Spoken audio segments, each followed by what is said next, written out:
characters are individuals that we know from Maya mythology, from much later Maya mythology. Mythology that's written down in the 17th century, right?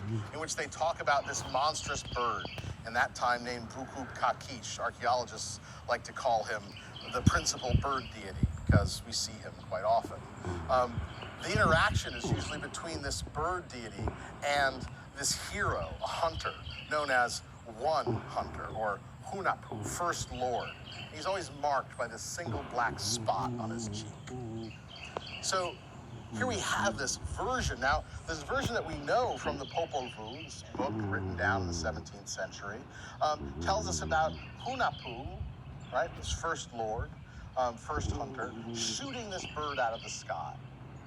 And so that the real sun can rise. That's the purpose of it, right? It's like this vainglorious false sun that sits in his tree in the east, and the real sun won't come up until he's been vanquished. For the Maya, it was sort of a symbol of the primordial world, right, before creation. This sort of monstrous thing that inhabits the four corners, the area that's bound by forest.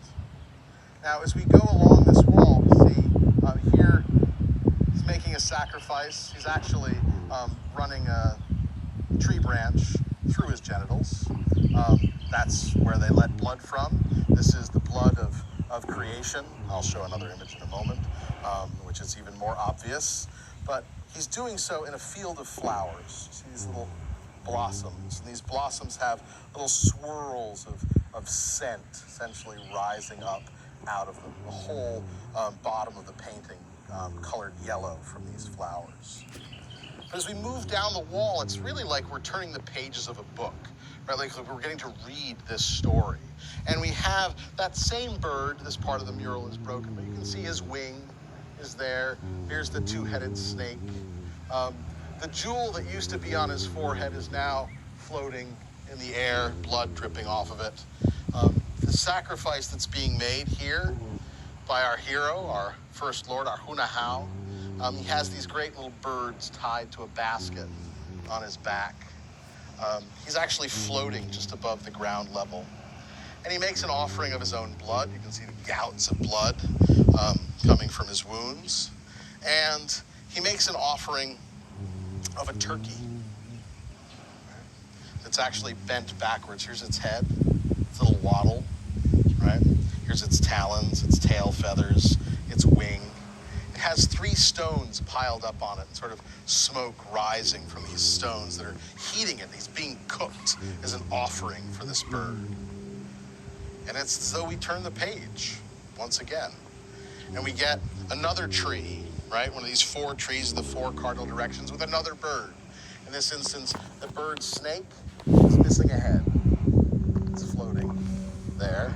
The offering being made is being made by our hunter once again. This time he stands on the ground, right? He's not floating in the air. And he has a little deer trussed to his belt. The sacrifice that he makes, is a deer. You can see its hooves, right? Its belly split open, those same stones piled up. Its other hoof, it's in a rather dramatic position. Its face looking downward. And then we turn the page again. And when we do, we have yet another tree, this time on the banks of a flowing river, right? We have our protagonist, he's got a fish this time in a net on his back, and the sacrifice that he makes is of a catfish bent backwards over that pyre, this time with 5 stones piled up on top of it. What's remarkable is that all of these sacrifices are sacrifices that we've actually seen before, and we've seen them on these 4 pages of one of the only books we have preserved from the Maya world. It's a book found in the library in Dresden. It somehow survived the conquest, survived the burning of books done by the Spanish, and was spirited back to Europe along with 3 others, one found in Madrid, one found in Paris, and this one found in Dresden, the best preserved.